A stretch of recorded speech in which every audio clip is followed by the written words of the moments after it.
उपराष्ट्रपति सीपी राधाकृष्णन ने यूरोपीय आयोग के अध्यक्ष उर्सुला वॉन डेर के लेन में यूरोपीय परिषद के अध्यक्ष एंटोनियो कोस्टा से मुलाकात की। इस बैठक में द्विपक्षीय संबंधों पर हाल ही में व्यापार समझौते पर चर्चा की गई।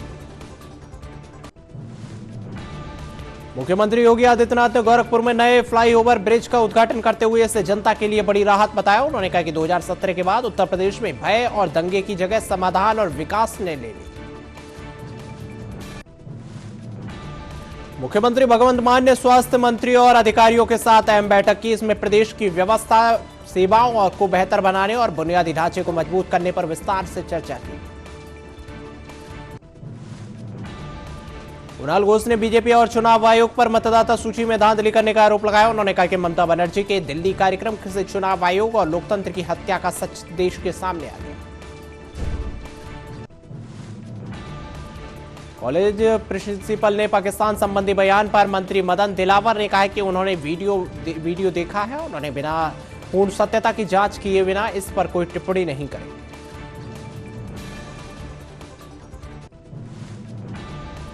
टीकाराम जूली ने विधानसभा की गरिमा बनाए रखने और विधायकों के अधिकारों की रक्षा पर जोर दिया। उन्होंने सरकार को चेतावनी दी कि अगर वह अपनी जिम्मेदारियों से भागे और जनता के सवालों को जवाब दे।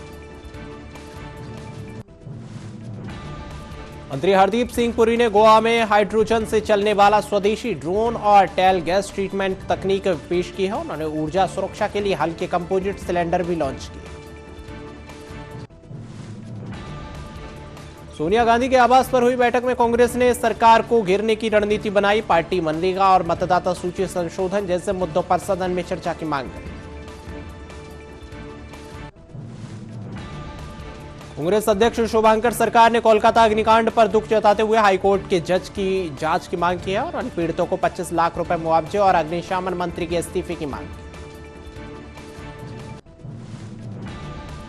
एनएसई प्रमुख आशीष चौहान ने भारत ईयू समझौते को मदर ऑफ ऑल डील्स का बताते हुए इससे टेक्सटाइल, लेदर और श्रम प्रधान क्षेत्रों में शून्य टैरिफ का लाभ निर्यात मिलेगा। भारी बर्फबारी के बीच भारतीय सेना के 40 राष्ट्रीय राइफल्स में फंसे होने और वाहनों को यात्रियों को सुरक्षित निकाला गया। स्थानीय लोगों ने सेना के इस मानवीय कार्य की जमकर सराहना की। कांग्रेस सांसद सैयद नसीर हुसैन ने कहा है कि बजट सत्र में विपक्ष SIR, Aravalli, great Nicobar projects और जम्मू कश्मीर, लद्दाख के राज्य का दर्जा जैसे अहम मुद्दे उठाए। भाजपा के नए राष्ट्रीय अध्यक्ष नितिन नवीन पद संभालने के बाद पहली बार पश्चिम बंगाल के 2 दिवसीय दौरे पर पहुंचे। दुर्गापुर, आसनसोल में वे विधानसभा चुनावों हेतु सांगठनिक बैठक करेंगे। आयरिश राजदूत केविल कोहली ने भारत ईयू एफटीए में स्वागत करते हुए इसे ऐतिहासिक बताया। उन्होंने कहा कि टैरिफ कम होने से भारतीय उपभोक्ताओं और कंपनियों को सीधा लाभ मिलेगा। सीवरेज समस्या से त्रस्त फतेहपुर गेट वासियों ने नगर प्रदेश के बाहर प्रदर्शन किया। समाधान न होने पर 72 घंटे में उग्र आंदोलन और चक्का जाम की चेतावनी। भाजपा के राष्ट्रीय अध्यक्ष नितिन नवीन दुर्गापुर के चित्रालय मेला में मैदान में आयोजित कमल मेले में शामिल हुए। उन्होंने पार्टी कार्यकर्ताओं को उत्साह बढ़ाया और स्थानीय लोगों से संवाद किया। केटीआर ने आरोप लगाया कि सीएम रेवंत रेड्डी और उनके साले सिंगरोनी निविदाओं से भारी घोटाले में रहे। उन्होंने राज्यपाल से मामले की सीबीआई जांच की भी मांग की। बेंगलुरु में मंत्री एमसी सुधाकर ने स्पष्ट किया कि नए विधेयक का उद्देश्य भेदभाव मिटाना और समानता सुनिश्चित करना है, न कि छात्रों के बीच द्वेष फैलाना। कोलकाता में भीषण आग लगने से एक व्यक्ति की मृत्यु हो गई। पीड़ित के भाई ने बताया कि आग इतनी भयावह थी कि कुछ भी बचाना संभव नहीं था। उनके भाई ने की जान चली गई। नवनिर्माण कृषक संगठन ने धान खरीद में अव्यवस्था, बिचौलियों के दखल और बिजली के सपोर्ट मीटर के विरोध में बुधवार को ओडिशा बंद करने का आह्वान किया। कांग्रेस ने इसे बंद का समर्थन करते हुए, जबकि भाजपा ने इसे नकली किसान आंदोलन करार दिया। महुआ मोइत्रा ने आईपैक पर ईडी रेड और मतदाता सूची में गड़बड़ी का आरोप लगाते हुए उन्होंने कहा कि डेटा का घालमेल केवल मतदाताओं को भ्रमित करने के लिए किया गया। एयर इंडिया को हैदराबाद की अपना पहला कस्टम निर्मित बोइंग 787 नौ विमान मिला है। सीईओ कैपमेल विल्सन के अनुसार इस साल 20 अत्याधुनिक विमान बेड़े में शामिल हुए हैं, जो वैश्विक स्तर पर नई पहचान देंगे। हरियाणा के मुख्यमंत्री नायब सिंह सैनी ने बजट पूर्व बैठक के बाद कहा कि सरकार बजट के लिए सभी हितधारकों, विशेषकर किसानों, उद्यमियों, युवाओं से सुझाव ले रही है ताकि समावेशी बजट तैयार किया जा सके। मुख्यमंत्री हेमंत बिस्व शर्मा ने गौरव गोगोई पर गणतंत्र दिवस समारोह में शामिल न होने का आरोप लगाया। उन्होंने गोगोई परिवार की नागरिकता और उनकी निष्ठा पर तीखे सवाल उठाए। केरल के वित्त मंत्री और केंद्रीय बजट 2026 के राज्य के लिए उचित हिस्सेदारी की मांग की है। उन्होंने पिछली कटौती में सुधार और वित्तीय समानता की अपील की।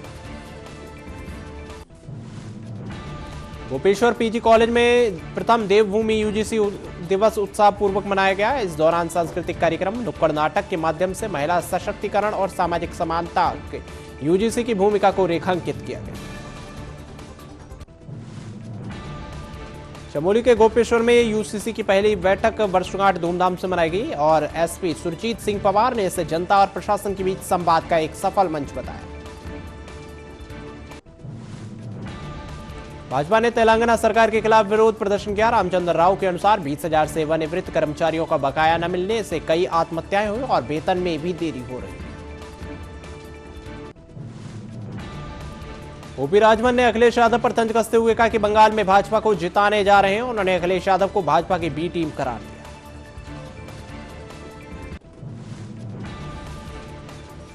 डिप्टी सीएम प्रवृत्ति परिंदा पंचतत्व पार्क में सुभद्रा रिसर्च सेंटर का उद्घाटन किया। यह केंद्र महिलाओं की स्वास्थ्य और 2 लाख महिला कर्मचारियों को प्रशिक्षण पर केंद्रित होगा।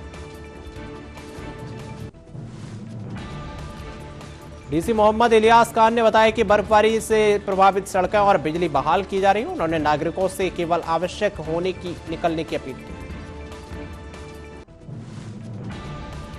किश्तवाड़ के ऊपरी इलाकों में भारी बर्फबारी, जनजीवन प्रभावित हुआ। प्रशासन रास्तों को साफ करने के लिए आवश्यक सेवाओं को बहाल करने के लिए मुस्तैद है।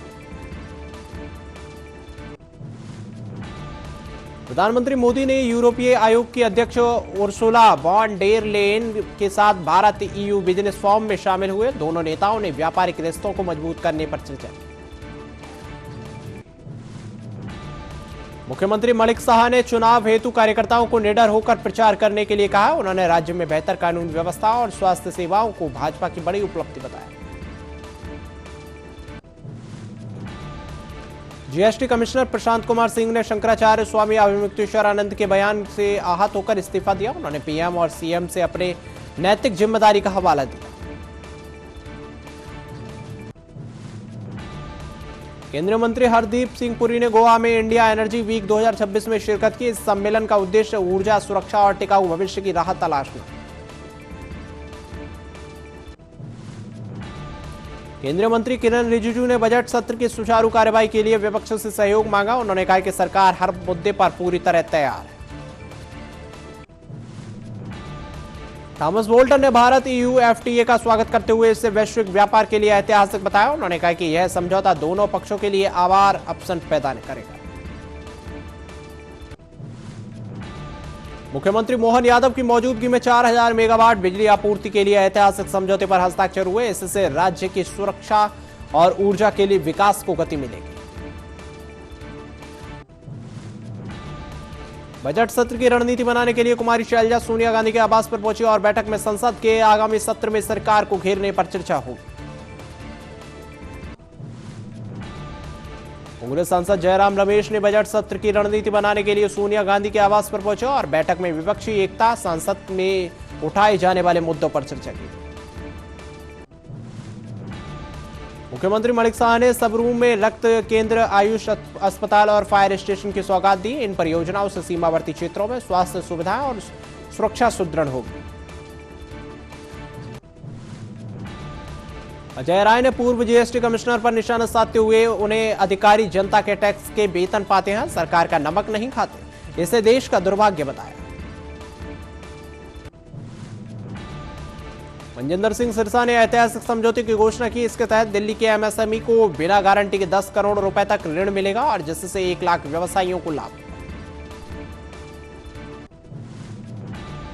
केंद्रीय मंत्री किशन रेड्डी ने कहा कि तेलंगाना सरकार पर सिंगरौली का 47,000 करोड़ बकाया है। उन्होंने कांग्रेस और बीआरएस पर पारदर्शिता की कमी, आर्थिक संकट का आरोप लगाया।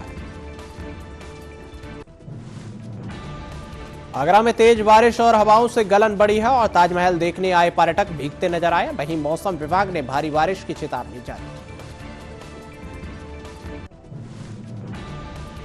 अकबरपुर पुलिस ने बुजुर्ग महिला से लूट का खुलासा करते हुए प्रदीप और निखिल को गिरफ्तार किया। चैन बरामद होने के बाद आरोपियों ने रोते हुए अपराध न करने की कसम खाई। मुख्यमंत्री योगी आदित्यनाथ ने भगवती प्रसाद कन्या महाविद्यालय के हीरक जयंती समारोह में शामिल हुए। इस अवसर पर सांसद रवि किशन और अन्य जनप्रतिनिधियों के साथ छात्र छात्राएं मौजूद थे। मुख्य पुजारी रामानंद दुबे ने फूलों की शुद्धता और विक्रेताओं की पृष्ठभूमि पर सवाल उठाए। उन्होंने देव अर्पण के लिए माला विक्रेताओं की विचारधारा और जाति की जांच की वकालत की। मुख्तार अब्बास नकवी ने शकील अहमद के बयान पर पलटवार करते हुए कहा कि कांग्रेस अब एक छोटे घोंसले में सिमट गई है और जल्दी पतन की ओर अग्रसर है। मल्लिकार्जुन खड़गे ने राहुल गांधी पर गौकसा में पहनने पर आरोप लगाते हुए भाजपा को प्रोपेगेंडा बताया। उन्होंने राष्ट्रपति भवन में विपक्ष को तीसरी पंक्ति में बिठाने की माफी की मांग की। चंद्रशेखर आजाद ने संत रविदास जयंती पर बजट सत्र रखने का विरोध किया। साथ ही उन्होंने यूजीसी नियमों का विरोध करने वाले विशेषाधिकार प्राप्त बताते हुए नई गाइडलाइंस का समर्थन किया। इंदिरा जयसिंह ने यूजीसी एक्टिविटी नियमों के विरोध में उच्च जाति की प्रतिक्रिया बताया। उन्होंने भेदभाव रोकने हेतु नियमों को अपर्याप्त बताते हुए सुप्रीम कोर्ट से उचित समाधान की उम्मीद जताई। मुख्यमंत्री धामी ने देवभूमि यूजीसी दिवस 2026 पर कहा कि उत्तराखंड स्वतंत्रता के लिए यूजीसी लागू करने वाला पहला राज्य बना है जो सभी समुदायों के लिए समानता और न्याय सुनिश्चित करता है।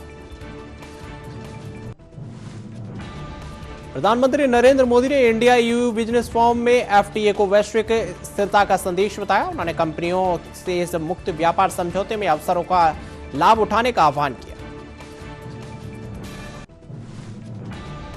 मुख्यमंत्री देवेंद्र फडणवीस ने बीएमसी मेयर नियुक्ति में देरी के आरोप लगाते हुए खारिज किया। उन्होंने कहा कि विपक्ष का काम केवल सिर्फ आलोचना करना है, जबकि नियुक्ति एक निर्धारित प्रक्रिया के तहत हो। बीजेपी नेत्री लॉकेट चटर्जी ने राष्ट्रीय अध्यक्ष नितिन नवीन के पश्चिम बंगाल के दौरे का स्वागत किया। उन्होंने कहा कि 2026 में विधानसभा चुनावों के लिए कार्यकर्ता पूरी तरह तैयार उत्सुक हैं। मुख्यमंत्री योगी आदित्यनाथ ने गोरखपुर को बड़ी सौगात देते हुए नकार रेलवे ओवरब्रिज और खजांची फ्लाईओवर का उद्घाटन किया। इससे शहर में जनता को ट्रैफिक जाम से बड़ी राहत मिलेगी। सिलीगुड़ी में नागरिकों ने मतदाता सूची से नाम काटे जाने पर भारी रोष व्यक्त किया है। प्रदर्शनकारियों का कहना है कि उन्हें नए दस्तावेजों के लिए परेशान किया जा रहा है और वे भारतीय नागरिक हैं। मंदिरों की पवित्रता बनाए रखने के लिए बीकेटीसी अध्यक्ष हेमंत द्विवेदी ने सभी 46 मंदिरों में गैर हिंदुओं के प्रवेश पर रोक लगाने का प्रस्ताव दिया है। इसमें सिख, जैन, बौद्धों को हिंदू धर्म का हिस्सा माना गया। कनाडा के ऊर्जा मंत्री टिम हॉजसन ने इंडिया एनर्जी वीक में कहा है कि भारत एक महत्वपूर्ण ऊर्जा बाजार है। उन्होंने दोनों देशों के बीच स्वच्छ ऊर्जा और प्राकृतिक संसाधनों में सहयोग बढ़ाने के बेहतरीन अवसरों पर जोर दिया। एपीसीसी अध्यक्ष वाईएस शर्मिला ने मनरेगा में 20 साल पूरे होने पर केंद्र सरकार को निशाना साधा। उन्होंने योजना का नाम बदलकर वेबीजी रामजी करने पर इसका अपमान बताया और आंध्र प्रदेश में राहुल गांधी के नेतृत्व में बड़े आंदोलन की घोषणा भी की। बनिहाल में भारी बर्फबारी से नेशनल हाईवे बंद होने के बाद रेलवे में फंसे हुए पर्यटकों के लिए विशेष ट्रेनें चलाएगी ताकि सुरक्षित और यात्रा सुनिश्चित की जा सके। जम्मू कश्मीर में पर्यटकों ने ट्रेन सेवा की सराहना की। इसके अनुसार बर्फीले और फिसलन भरे रास्तों में मुकाबले रेल यात्रा अधिक सुरक्षित और आनंददायक अनुभव प्रदान कर रही है। कालाडूंगी में विकसित भारत जी राम जी योजना का जिला सम्मेलन हुआ। इसमें ग्रामीणों ने 125 दिन का रोजगार और न मिलने वाली बेरोजगारी भत्ता देने का वादा किया।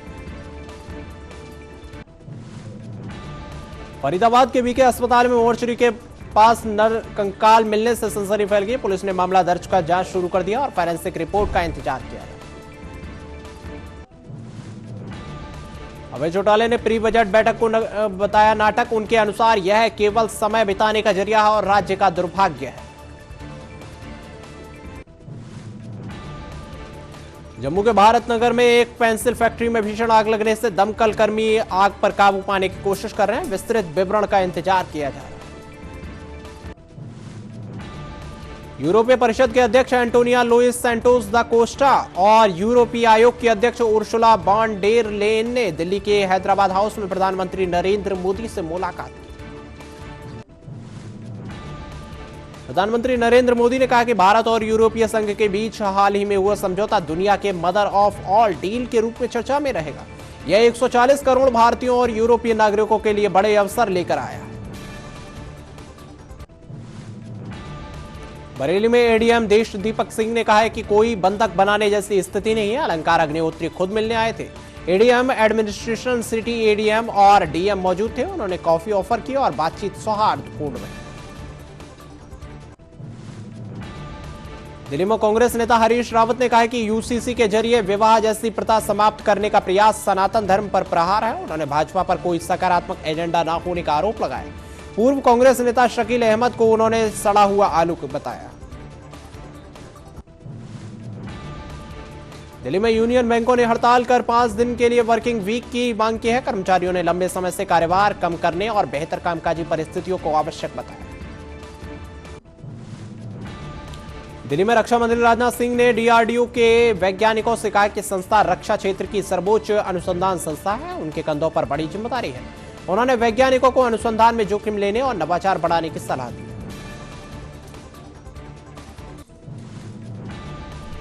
प्रधानमंत्री नरेंद्र मोदी ने कहा कि गोवा में इंडिया एनर्जी वीक के नए एडिशन में करीब 125 देशों के प्रतिनिधि जुटे हैं। उन्होंने इसे ऊर्जा सुरक्षित और टिकाऊ भविष्य पर चर्चा का ग्लोबल प्लेटफॉर्म बताते हुए भारत को तेजी से बढ़ती अर्थव्यवस्था और पेट्रोलियम उत्पादों के लिए टॉप निर्यातक के रूप में पेश किया। हरियाणा के गुरुग्राम शहर में कई हिस्सों में भारी बारिश देखी गई और मौसम ठंडा और सुहावना हो गया। चंडीगढ़ में पंजाब के सीएम भगवंत मान ने कहा कि एसवाईएल मुद्दे पर बातचीत अच्छे माहौल में हुई है। उन्होंने बताया कि अधिकारी लगातार मिलते रहेंगे और किसी का हक ना मारे। और मान ने जोर देकर कहा कि हरियाणा हमारा भाई है और पानी का मसला पूरी दुनिया को बन सकता है। चंडीगढ़ में एसवाईएल मुद्दे पर हरियाणा के सीएम नायब सिंह सैनी ने कहा कि सुप्रीम कोर्ट के निर्देश में हुई बैठक सार्थक और सकारात्मक बातचीत हुई है। उन्होंने बताया कि भविष्य में अधिकारी स्तर पर वार्ता रहेगी और निर्णय निकालकर साझा किया जाएगा। दिल्ली में कांग्रेस सांसद प्रमोद तिवारी ने कहा कि सरकार संवैधानिक अधिकार और संस्थाओं को कमजोर कर रही है। उन्होंने रुपए की गिरावट, अमेरिकी प्रतिबंध, रूसी तेल, विदेश नीति और प्रदूषण पर दूषित पानी और मौतों जैसे मुद्दों पर विपक्ष का एजेंडा उठाने का ऐलान किया।